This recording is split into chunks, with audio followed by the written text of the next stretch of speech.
নমস্কাৰ সকলোকে আমাৰ চেনেল এক্সাম জ্ঞান আসামলৈ ওয়েলকাম জনাইছোঁ বন্ধুসকল ইয়াৰ আগৰ ভিডিঅ'টোত আমি 2019 চনত হৈ যোৱা ডিএমইৰ নন টেকনিক্যাল পেপাৰ এখন কৰি আছিলোঁ লাষ্ট ভিডিঅ'টোত আমি কোৱেশ্চন নম্বৰ 1 ৰ পৰা কোৱেশ্চন নম্বৰ 15 কৰিলোঁ আজিৰ ভিডিঅ'টোত আমি কোৱেশ্চন নম্বৰ 16 ৰ পৰা কোৱেশ্চন নম্বৰ 25 লৈকে ডিসকাস কৰিম গতিকে ভিডিঅ'টো স্কিপ নকৰি শেষলৈ চাব আজিৰ ভিডিঅ'ৰ প্ৰথমটো কোৱেশ্চন হ'ল Which country is known as Land of White Elephant? Land of White Elephant অৰ্থাৎ বগা হাতীৰ দেশ বুলি আমি কোনখন দেশক জানো অপচনসমূহৰ ভিতৰত কাৰেক্ট এনসাৰটো হ'ব option number D Thailand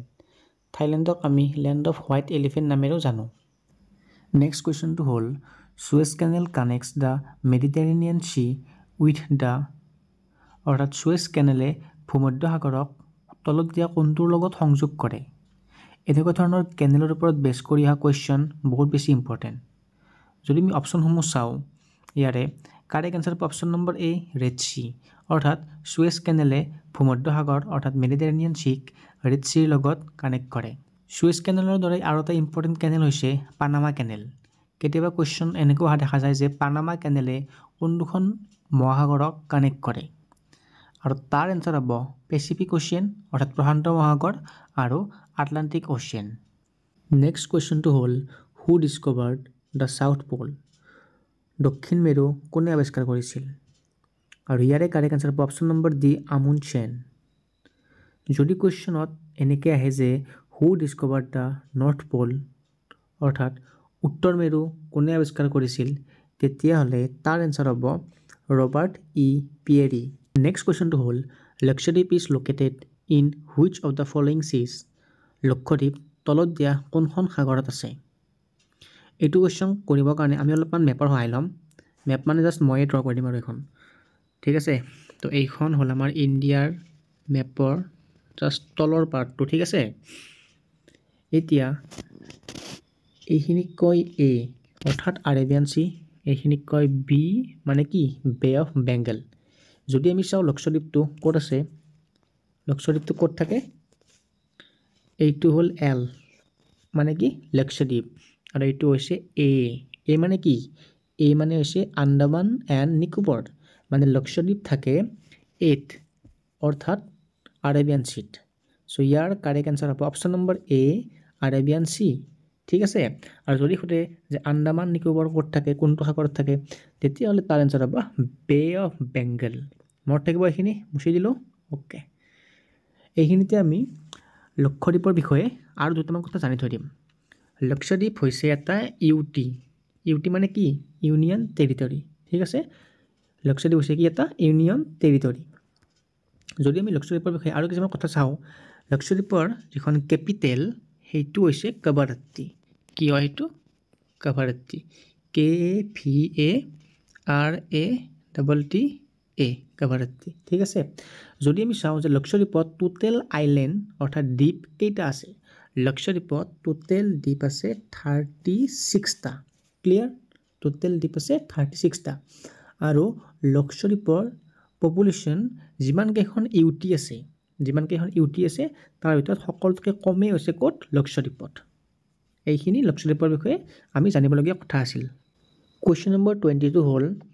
Which of the following is not a seaport of India?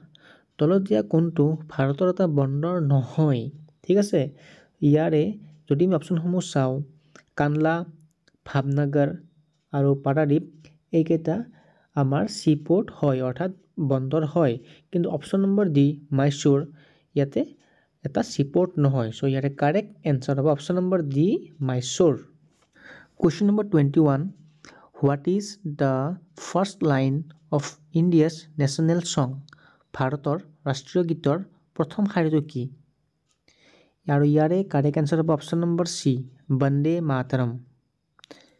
যদি সোধে যে ইণ্ডিয়াৰ নেশ্যনেল এন্থেম কি হয় আমাৰ ইণ্ডিয়াৰ যিটো নেশ্যনেল এন্থেম সেইটো হৈছে জনগণ মন অধিনায়ক জয় হে নেশ্যনেল সং আৰু নেশ্যনেল এন্থেম এই দুটা বহুত বেছি কনফিউজিং হয় সো এইকেইটা অলপ ভালকৈ চাই থৈ দিব যদি আমি আমাৰ নেশ্যনেল সঙৰ বিষয়ে আৰু অলপ জানিবৰ কাৰণে চেষ্টা কৰোঁ তেতিয়াহ'লে আমাৰ যিটো নেশ্যনেল সং তাৰ ৰাইটাৰজনৰ নাম হৈছে বংকিম চন্দ্ৰ চেটাৰ্জী ঠিক আছে আৰু বংকিম চন্দ্ৰ চেটাৰ্জীয়ে এই বন্দে মাতৰম যিটো আমাৰ নেশ্যনেল ছং হয় তাক প্ৰথমতে সংস্কৃতত লিখিছিল আৰু সংস্কৃতত লিখি তেওঁৰ উপন্যাস আনন্দমঠত পাব্লিছ কৰে কেতিয়াবা এনেকুৱা হ'ব পাৰে যে আনন্দমঠখন কাৰ এখন উপন্যাস হয় অৰ্থাৎ নভেল হয় কোন হ'ব এনসাৰ বংকিম চন্দ্ৰ চেটাৰ্জী ঠিক আছে আৰু এই যে বন্দে মাতৰম গীতটো আছে যিটো নেশ্যনেল ছং আছে তাক এজ এ নেশ্যনেল ছং মানে আমাৰ নেশ্যনেল ছং হিচাপে কেতিয়া এডপ্ট কৰিছিল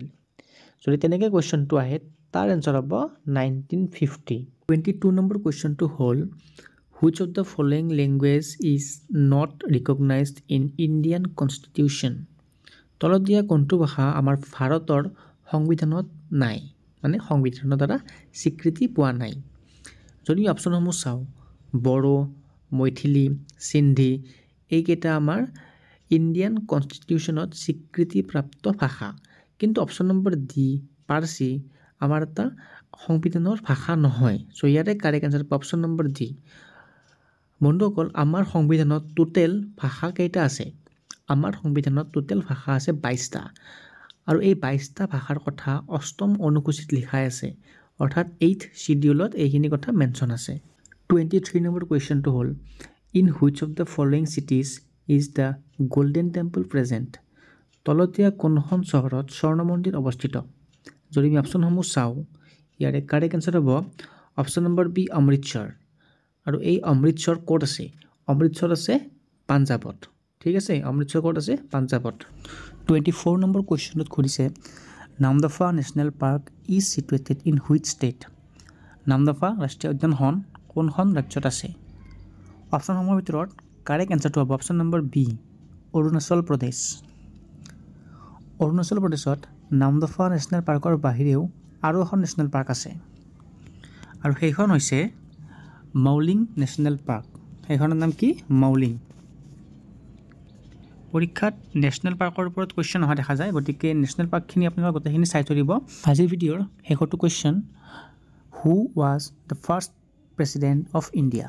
ভাৰতৰ প্ৰথমজন ৰাষ্ট্ৰপতি কোন আছিল আৰু ইয়াৰ এনচাৰ হ'ব option number B doctor Rajendra Prasad আৰু যদি আমাক সোধে যে ফাৰ্ষ্ট ভাইচ প্ৰেচিডেণ্ট অৰ্থাৎ উপ ৰাষ্ট্ৰপতি কোন আছিল আৰু তাৰ এনচাৰ হ'ব ডক্টৰ সৰ্বপল্লী ৰাধাকৃষ্ণন